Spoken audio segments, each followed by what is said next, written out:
할렐루야. 사랑하는 대강의 가족 여러분, 오늘 하루도 하나님의 말씀과 동행하는 삶이 되길 소망합니다. 오늘 함께 나눌 하나님의 말씀은 갈라디아서 6장 5절 말씀입니다.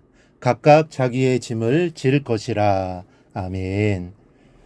우리가 이제까지 나흘간을 우리는 죄 지은 사람을 도와주는 입장에서 교회 안의 죄를 다루었습니다. 그러나 죄를 지은 사람 스스로 역할이 없으면 이 도와주려는 사람들의 수고가 넘친다 해도 여기에는 아무런 소용이 없습니다. 자신이 해야 할 일이 있는 것이죠. 오늘은 죄 지은 사람이 해야 할 일에 대해서 함께 살펴보겠습니다. 먼저는 자신의 죄를 인정해야 합니다. 죄는 내가 지은 죄를 인정할 때부터 치유되기 시작합니다. 내가 지은 죄가 얼마나 추하고 또 파렴치한 것이고 또 무서운 것인지를 깨달아야 합니다. 몇 년 전 미국에서 실제로 있었던 일입니다. 한 청년이 살인죄로 사형 언도를 받았습니다. 그런데 이 청년의 형이 오랜 세월의 공직 생활을 통해 훌륭한 일을 많이 한 저명 인사였습니다. 형은 동생의 죽음을 그냥 두고 볼 수가 없어서 주지사를 찾아갔습니다. 그리고 자기 동생은 고의가 아니라 불의의 사고로 사람을 죽인 것이니 주지사의 고난으로 사면해 주기를 간청했습니다. 주지사는 형의 많은 공적과 형제를 참작하여 동생의 중죄를 감면해 주기로 결심했고, 형은 양복 주머니에 사면장을 품고 교도소로 가서 동생을 만났습니다. 그리고는 만약 내가 사면을 받고 살아간다면 무슨 일을 하려고 생각하니라고 물었습니다.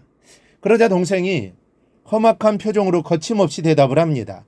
첫째는 내게 사형 언도를 내린 그 판사 녀석을 찾아 죽이는 일이고, 둘째는 재판에서 내게 불리한 증언을 한 그 증인 녀석을 찾아가 총으로 쏘아 죽이는 일이지.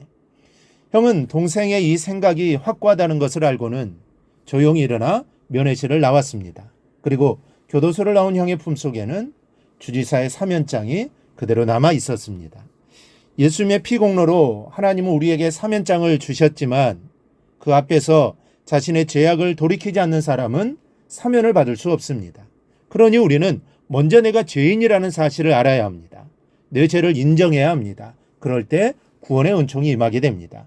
우리는 탕자 이야기를 잘 알고 있습니다. 그 아들에게 진정한 회복과 치료가 언제 이루어지게 됩니까? 자신의 비참한 처지를 깨닫고 아버지의 집으로 돌아가려고 하는 마음이 생겼을 때입니다. 죄 짓는 생활에 미련을 두고 있다면 아무도 도와줄 수가 없는 것입니다.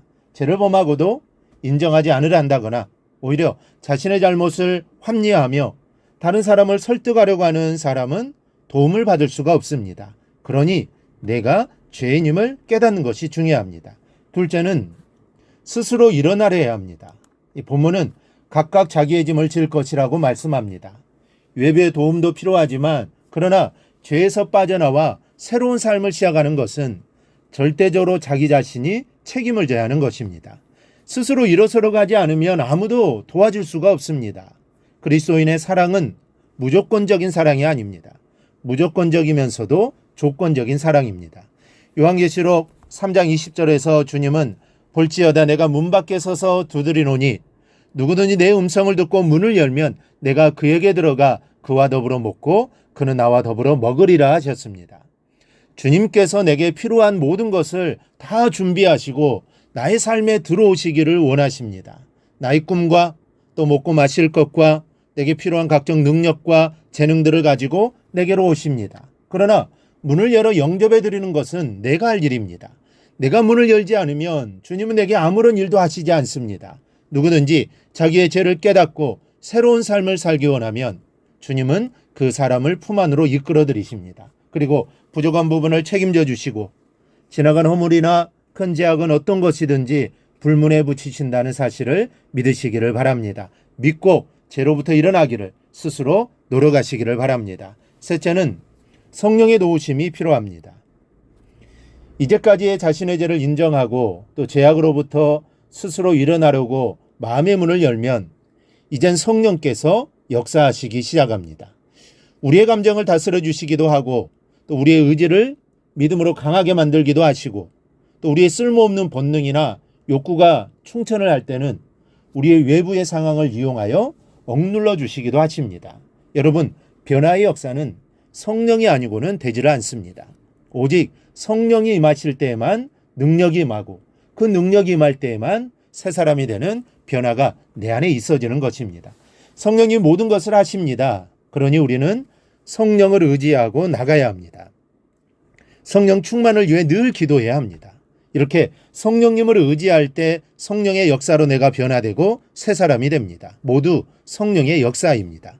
그러므로 우리 모두 자기 죄를 인정하는 사람들이 되십시다. 그리고 죄에서 일어나야 할 것을 결단하고 뜨거운 기도로 마음의 문을 열고 주님 앞으로 나아가십시다.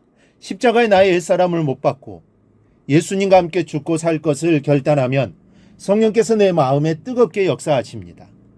그래서 우리의 상처 입은 심령을 만져 치유해 주실 겁니다. 그리고 큰 기쁨으로 채우시며 새로운 삶으로 우리를 이끌어 주실 것입니다. 여러분, 드러난 죄만이 죄인이 아닙니다. 감춰진 죄인도 역시 죄인입니다. 오늘 주신 말씀을 마음에 품고 십자가 밑으로 나아가 기도하는 오늘 하루가 되기를 바랍니다. 그리하여 주님 안에서 참된 자유를 누리며 살아가는 우리 모든 성도들이 되기를 주님의 이름으로 축원합니다.